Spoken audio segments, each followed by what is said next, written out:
This week on The Inside Story, the fall of a dictator's dynasty in Syria, plus AI-generated disinformation and mounting legal threats against the media. Now, on The Inside Story, a free press matters.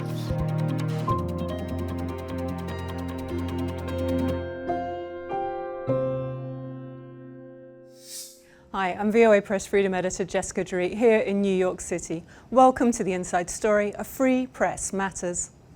On today's show, we look at some of the most pressing issues to confront the media this year, from legal threats against journalists who hold power to account, to how AI-generated disinformation is making it harder to tell fact from fiction. But first we look at Syria, where rebel advances on the capital, Damascus, brought the downfall of a decades-long regime.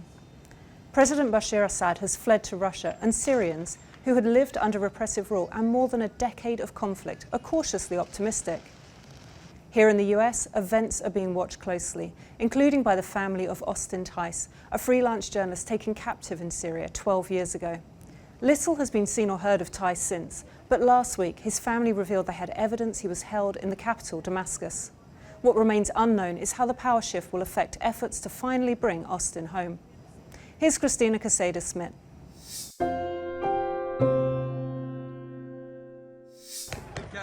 As rebel forces took the Syrian capital Damascus on Sunday, the sudden shift in power saw President Bashar al-Assad's 24-year reign come to a sudden halt.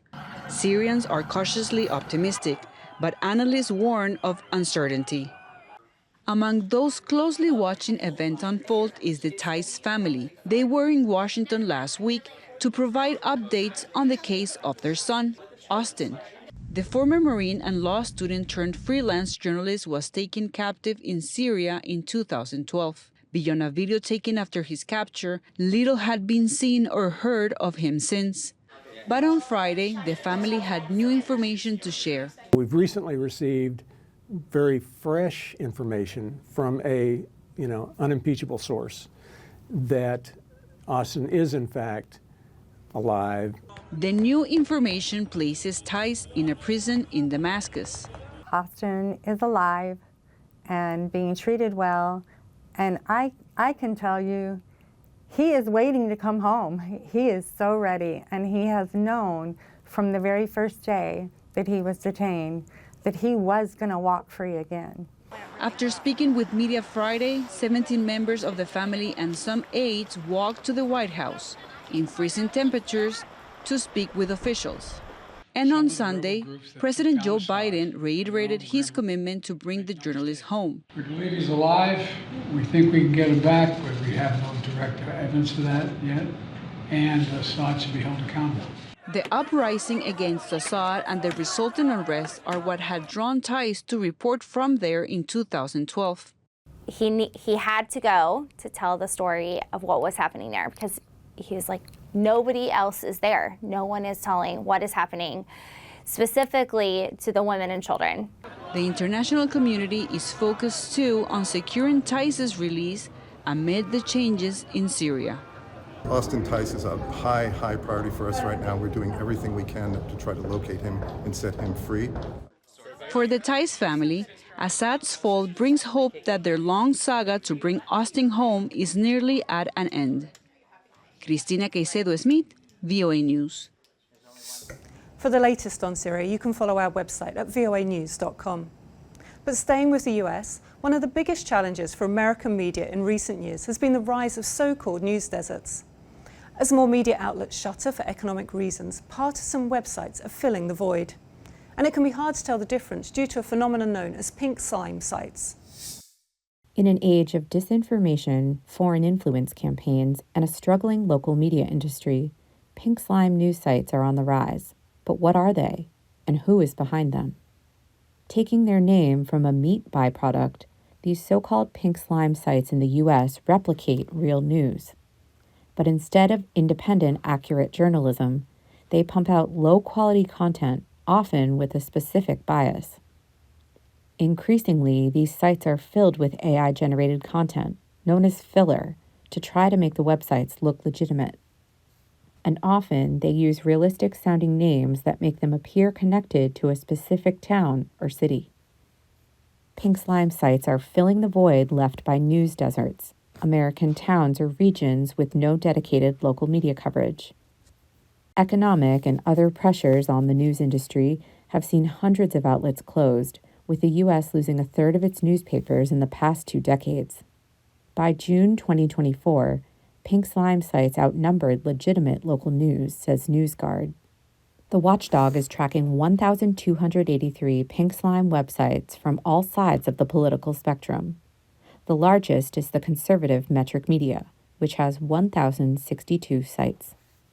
The liberal Courier Newsroom, which has 12 sites, spent $8.46 million on partisan ads ahead of the 2024 U.S. elections. Foreign interests have a stake, too. A pro-Russian disinformation network with links to a former Florida sheriff's deputy is behind more than 160 of the sites NewsGuard is tracking. And an Iranian-linked group has 19 websites that analysts say seek to sow political divide.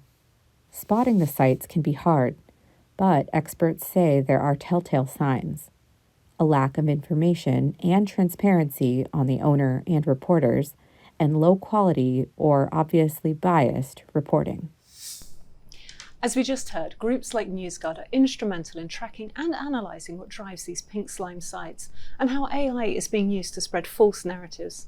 Chiara Vesaloni is a senior staff analyst with NewsGuard here in New York. Chiara, welcome. Thank you for having me. So as we just saw, these pink slime sites are really spreading quite rapidly, but just how bad is the situation? Well, we always know that pink slime sites are going to be popping up and increasing their efforts during election years. So we were expecting that push this year, as so many countries and citizens went to the polls in their respective countries to cast a ballot and elect their leaders. But this year, the interesting thing is that we have not only seen it from domestic networks here in the US, but we have also seen the emergence of foreign state actors come into play, create and launch their own pink slime networks, affecting or targeting not only US elections, but those around the world as well. And who knows, maybe it doesn't stop at elections and it continues taking off with just regular daily politics. So how does it differ globally with what you see in the US with the research here? Yes, the ultimate goal of the pink slime networks remains the same. It's to provide partisan content, leaning either way, with the goal of swaying voters before they go to the polls and hopefully get them to vote their preferred way. And it's also to deceive them about, well, the way that they do this is by, a lot of the times, is deceiving them with false narratives about the leaders in the spotlight. Some narratives that we saw spread very widely this year targeted Kamala Harris, claims that, for example, she was involved in a hit and run that left a teenage woman paralyzed. And for example, with French President Macron, was that he was offering 100 euros in exchange of votes ahead of the election. So the narratives are very similar. Just before the election, you saw an emergence of more Russian-backed and Iranian-backed outlets.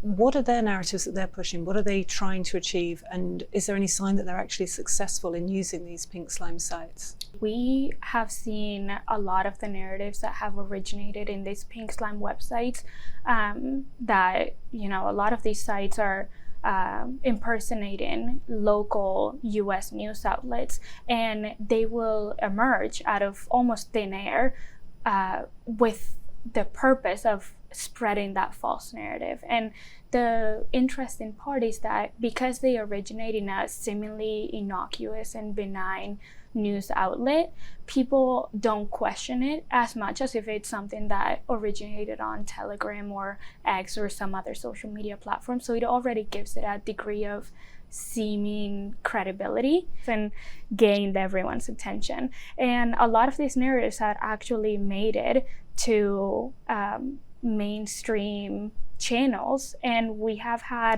there have been cases where people in the public eye have repeated these false claims as matter of fact, citing these pink slime websites. For example, earlier this year, we saw a false narrative targeting Ukrainian President Zelensky that was actually echoed by numerous politicians here in the US, including now Vice President-elect J.D. Vance and Georgia Representative Marjorie Taylor Greene. And the claim was that Zelensky had used US aid sent to Ukraine during the Russia-Ukraine war to actually buy 2 yachts. And that is a narrative that we have actually seen take different forms throughout the year. And these claims specifically came from a Russian state-sponsored network of pink slimes that we have rigorously tracked this year. What about AI and pink slime sites? In the cases of the pink slime networks backed by Russia and Iran, and even some networks here in the US that are domestic and that have no ties to foreign governments, we have seen the use of AI really play a massive role in churning out content from these websites. So in numerous ways, but primarily, these networks of websites are using artificial intelligence and chatbots to almost train it to pick the partisan content that aligns with their views, translate it, and then rewrite it and to post it with the ultimate goal of posting it on the website and spread it on social media. And it's almost like AI is fueling all of these operations with basically no human oversight and very little effort to actually keep it up. When you have that kind of accelerator, what can be done to stop it? Is it becoming harder and harder to tell that a site is real or fake? It is certainly hard at first glance to distinguish real news websites and existing established news outlets from all of these pink slime operations. So there are some things that readers can do in order to at least detect any red flags that these websites may present. A lot of it is try to take into consideration what is the overarching view that the website is trying to advance. But aside from that, you can also see if the structure of these articles, if they include, trick words like in conclusion, or if they seem to have just an off tone, that might be a very clear indication that AI was involved in the creation of that article. So there is numerous ways to do, but it can certainly be a hard distinguish at first glance for someone who is not expecting it. We are at a time where these networks are likely not going to stop, and with future elections happening, for example, with the German elections coming up in 2025, we have already seen Russian-sponsored websites that are masquerading as local German outlets continue to churn out all of these false narratives. Thank you so much for being with us in the studio today. I really appreciate it. Thank you for having me. The spread of mis- and disinformation and how to combat it is a problem globally.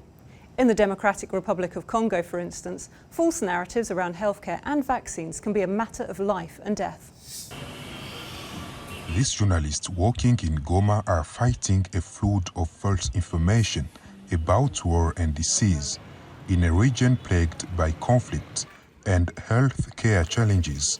Fact-checkers at the Congolese publication Eleza Fact fight misinformation like the myth that mpox, previously called monkeypox, doesn't exist and is merely scabies.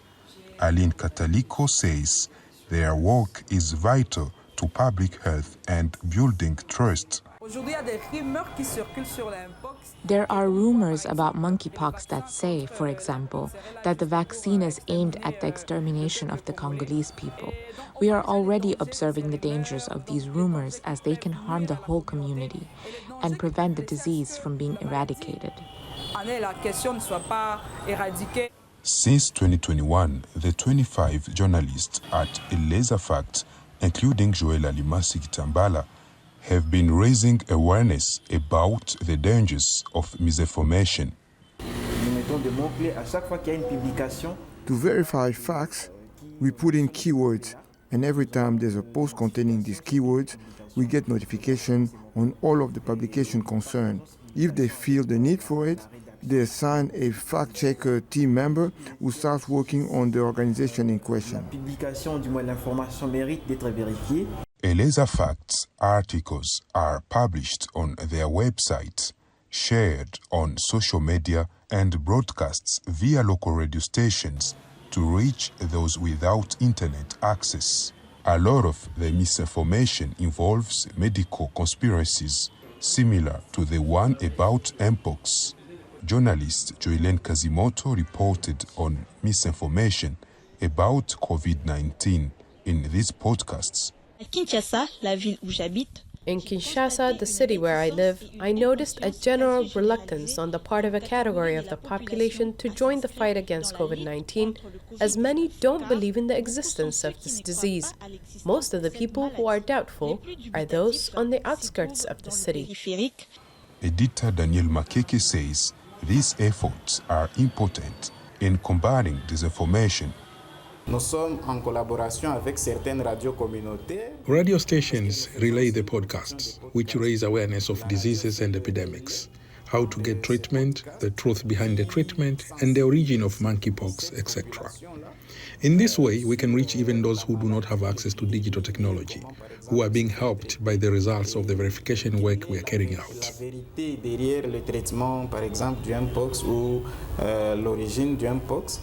Makeke says ELESA Fact Project's efforts help prevent the spread of false news, which can have harmful consequences. Zanemneti Zaidi, VOA Africa, Goma, Democratic Republic of Congo. Now we go to Hong Kong, where pro-democracy publisher Jimmy Lai has spent the past year on trial under the national security law. Analysts see the case as emblematic of Beijing's influence on a region that had been known for its vibrant media scene. Supporters of Jimmy Lai line up outside a Hong Kong court. The pro-democracy publisher is set to end his year the way it began, attending hearings for a trial that could ultimately lead to a sentence of life in prison. The high-profile trial of the Apple Daily newspaper founder, under Hong Kong's national security law, takes place amid a years-long decline in press freedom in the city, experts say. In the 4 years since Lai has been detained, his son Sebastian has traveled the world to advocate on his father's behalf. His health has gotten much worse, as you can expect when you put a 77-year-old in solitary confinement for 4 years. But his spirit is holding strong, his mind is holding strong. Foreign governments, including the United States and United Kingdom, have called for Lai's immediate release. The UN has called his detention arbitrary and unlawful. Lai's international legal team says the case underscores the downfall of press freedom and broader civil liberties in Hong Kong. Hong Kong has become a place where if you wear the wrong t-shirt, or you sing the wrong song, or you don't sing the right song, or you publish a newspaper which says things that people don't like, or you dare to exercise your internationally protected political rights by organising a primary, you can find yourself imprisoned. Mass pro-democracy protests in 2019 prompted Beijing to impose the national security law in Hong Kong in 2020, saying it was needed to promote stability. In Hong Kong this year passed Article 23, legislation on sedition and treason that experts warn will likely further deteriorate press freedom and other civil liberties. Beijing really is determined to deploy whatever tools it has to repress Hong Kong's freedoms. On the other hand, I do think it speaks to Beijing and the Hong Kong government's insecurity, because they feel the need that I need to take out more tools to repress people. Experts say the law has had a chilling effect, with Hong Kong falling more than 60 spots on the Press Freedom Index since 2019. Lai is not the only one on trial this year. 2 editors from Stand News were sentenced to prison in September on sedition charges. Authorities in 2021 raided their outlet, which later closed. It really speaks to the level of repression on press freedom in Hong Kong. I think it really is very scary to any news operations that are still, operating in Hong Kong. Hong Kong officials have denied that Lai's trial is unfair. But with the court cases and new laws, rights experts are not optimistic about what 2025 will mean for press freedom in Hong Kong. We'll see if they can keep doing the same kind of stories that they are now, even within the limited bounds. The silencing of Apple Daily, Stand News, and other outlets marks the loss of Hong Kong's former identity as a bastion of media freedom in Asia, local activists say. Liam Scott, VOA News. Legal threats to journalists are increasing, with large numbers of reporters retaliated against for their work and imprisoned. We saw that this year with Russia's actions against the Americans Alsu Kamasheva and Evan Gershkovich. Not long after that historic deal that secured their release, Liam Scott sat down with Alsu to discuss her experience and concerns for colleagues still behind bars. I was on the tarmac when your plane landed and when you were reunited with your family. Can you tell me about that moment when you were running across the tarmac to embrace your daughters and Pavel? I was greeted by the president and by vice president, and it was such an honor for me, but everything I could see was my daughters and Miriam being emotional, and I couldn't wait for the moment I could hug them, and actually only then I felt it was real and it was true. That was the moment I was dreaming of for months and months. I knew it would come one day. Do you think that the Russian government intentionally held you as a political pawn? I was clearly held as a political prisoner, and I was targeted for being a journalist, and I was targeted for being American. But they never told me their goals and their motivation for that. I never got the treatment that a foreign national would get in a Russian prison. They treated me as an ordinary Russian prisoner, maybe even worse sometimes. My conditions were really harsh. What kept you optimistic or hopeful? I had to stay optimistic. I couldn't write in my letters to my mom or to my husband or family or friends that I was falling apart, that I was collapsing, because I knew they were trying so hard to get me out, and it would frustrate them too. So I had to stay optimistic for my children and for my mom, for my husband. Have you thought about what your experience shows about the state of press freedom in Russia and how the Russian government views journalists? There is this huge amount of uncertainty in Russia right now. The level of fear is the highest probably since Soviet times. And I think that has an impact on journalists and media as well. And journalists are afraid to seek independent sources of information because all those sources have been banned or have been designated illegal in Russia.